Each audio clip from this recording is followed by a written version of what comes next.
Eighth class. आज हम chapter अपना थर्ड स्टार्ट करेंगे, डिजी भारतम।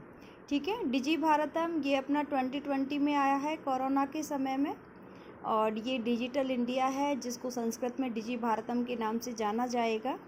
और ऊपर कुछ पंक्तियाँ दी हुई हैं। इस चैप्टर के विषय में कुछ बातें हैं जो हम एक बार रीड करेंगे।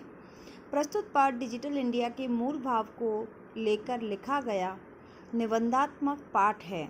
इसमें वैज्ञानिक प्रगति के उन आयामों को छुआ गया है। हम एक क्लिक में बहुत कुछ कर सकते हैं। आज इंटरनेट ने हमारे जीवन को बहुत सरल कर दिया है। हम भौगोलिक दृष्टि से एक दूसरे के अत्यंत निकट आ गए हैं। इसके द्वारा प्रत्येक क्रियाकलाप को सुविधाजनक बना दिया गया है। ऐसे ही भावों को यहाँ सरल तरीके से व्यक्त किया गया है। जो एक निबंध है वो संस्कृत में हम पढ़ने जा रहे हैं। देखिए, अद्य संपूर्ण विश्व, आज संपूर्ण विश्व में डिजिटल इंडिया की चर्चा सुनी जा रही है। अस्य पदस्य के भाव इति ही जिज्ञासा उत्पद्यते। इस पद का क्या भाव है, इसके विषय में हमें जिज्ञासा उत्पन्न होती है।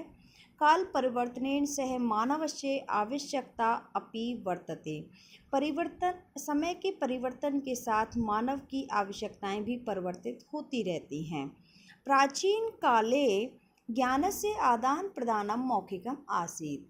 प्राचीन काल में ज्ञान का तरीका था मौखिक।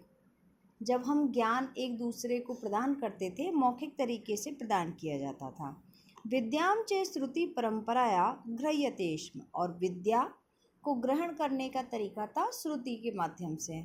जैसे आपके गुरु आपको ज्ञान दे रहे हैं और शिष्य बस श्रुति सुनते थे, लिखने का नहीं था उस समय, तो वो श्रुति परंपरा कहलाती थी। ओरल ज्ञान चल रहा था और मौखिक रूप से ज्ञान दिया जाता था, श्रुति परंपरा कहलाती थी। शिष्य और गुरु का विशेष वो था उस समय। और जब शिष्य गुरु के यहाँ पर गुरुकुल में रहते थे और अपनी पूरी शिक्षा होने पर ही अपने घर लौटते थे। बहुत सारे चेंज आ गए आज की और प्राचीन काल की शिक्षा में। तो अनंतरम, कुछ समय के बाद, तालपत्र के ऊपर और भोजपत्र के ऊपर लेखन कार्य आरंभ हुआ। ये हम इतिहास में भी पढ़ते हैं और ये हमारी कल्चर भी है। ठीक है। परिवर्तने काले कर्गदस्य लेखन्याचे आविष्कारेण सर्वेषाम् एव मनोगतानां भावानां कर्गदो ऊपरी लेखनम। समय के परिवर्तन के बाद में कागज लेखनी का भी आविष्कार हुआ, जिसके माध्यम से अपने मनोगत भावों को कागज के ऊपर लिखा जाने लगा। टंकण यंत्र से आविष्कारेण तु लिखिता सामग्री टंकिता। और टंकण यंत्र के आविष्कार से, टाइपिंग यंत्र के आविष्कार से लिखित सामग्री को बहुत समय तक सुरक्षित रखा जाने लगा। टंकिता सत्ति बहुकालाय सुरक्षिता एतिष्ठतः। वैज्ञानिक प्रविधि प्रगति यात्रा पुनरपि अग्रे गता। और वैज्ञानिक प्रगति के माध्यम से, प्रविधि के माध्यम से यह प्रगति आगे बढ़ती रही, आगे चलती रही। अद्य सर्वाणि कार्याणि, आज के समय में सभी कार्य संगणक नामकेन यंत्रेण साधितानि भवन्ति। कंप्यूटर के माध्यम से सारे कार्य किए जा रहे हैं आज के समय में। ठीक है। समाचार पत्राणि पुस्तकानि च कंप्यूटर माध्यमेन पठ्यन्ते। समाचार पत्रों को, पुस्तकों को कंप्यूटर के माध्यम से पढ़ा जाता है। लिखन्ते च, और लिखा भी जाता है। कर्गदो उद्योगे वृक्षाणाम उपयोगेन वृक्षा कर्त्यन्ते स्म। और कागज़ के उद्योग में वृक्षों का अत्यधिक कर्तन किया जा रहा है, काटा जा रहा है। लेकिन संगणक के, कंप्यूटर के अधिकाधिक उपयोग से वृक्षों का कटना न्यूनतम हो गया है, जो एक पर्यावरण सुरक्षा की दिशा में एक महान उपकार कर रहा है। अब देखिए, परम संगणकस्य अधिकाधिक प्रयोगेन वृक्षाणाम कर्तने न्यूनता भविष्यति। अनेन पर्यावरण सुरक्षाया दिशि महान उपकारो भविष्यति। और ये पर्यावरण सुरक्षा के विषय में बहुत अच्छा कदम है। यदि हम कंप्यूटर का उपयोग कर रहे हैं तो हम बहुत सारे पेड़ों को कटने से बचा रहे हैं। अधुना आपने वस्त्रक्रयार्थं रूप्यकाणाम् अनिवार्यता नास्ति। आज के समय में जब आप मार्केट जा रहे हो तो वस्तु खरीदने के लिए रुपयों की आवश्यकता नहीं है। डेबिट कार्ड, क्रेडिट कार्ड इत्यादि रुपयों का स्थान ले चुके हैं।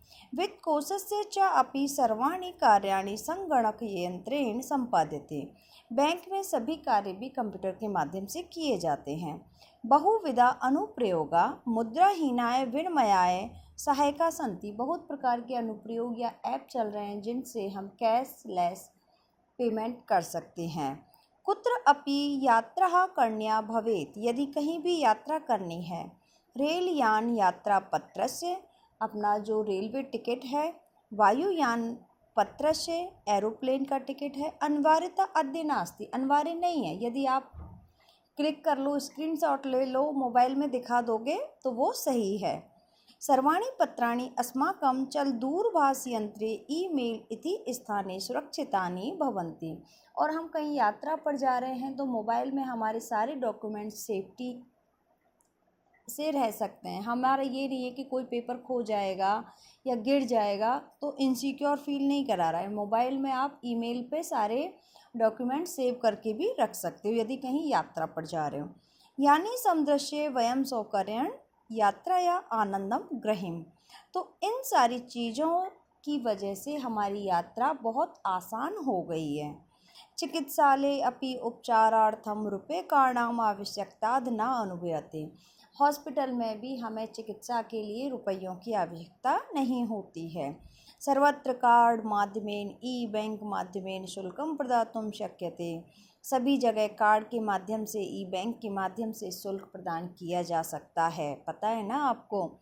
तद दिनम न अति दूरम, वह दिन अति दूर नहीं है। यदा, जब हम सभी हाथ में एकमात्र चल दूरभाष यंत्र से यानी मोबाइल से सारे कार्य करने में समर्थ हो जाएंगे। अधिकतर आप भी देख रहे हो सारे काम मोबाइल से ही हो जाते हैं। फ्यूचर में और ज़्यादा टेक्नोलॉजी बढ़ेगी और हमारे काम और आसान हो जाएंगे। वस्त्रपुटके रूप्यकाणाम आवश्यकता न भविष्यति, और हमें पर्स में पैसों की आवश्यकता नहीं होगी। पासबुक चेक बुक इति अन्यो आवश्यकता न भविष्यति। यदि आप बैंक में पैसा निकालने जा रहे हो, पासबुक चेक बुक की भी आवश्यकता नहीं रहेगी।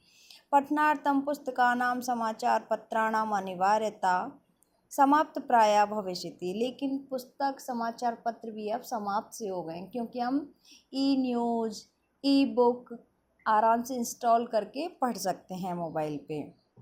लेखनार्थम अभ्यास पुस्तिकाया कगर्दस्य व नूतन ज्ञान अन्वेषणार्थम शब्दकोशस्य अपि आवश्यकता न भविष्यति।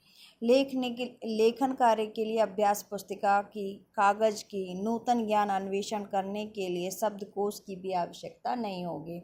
क्योंकि जब हमें डिक्शनरी की ज़रूरत होती है तो हम मोबाइल पे डिक्शनरी भी देख सकते हैं। कागज़ में लिखना है, वर्ड पैड भी आप यूज कर सकते हो। अपरिचित मार्गस्य ज्ञानार्थं मार्गदर्शकस्य मानचित्रस्य आवश्यकता अनुभूति अपि न भविष्यति।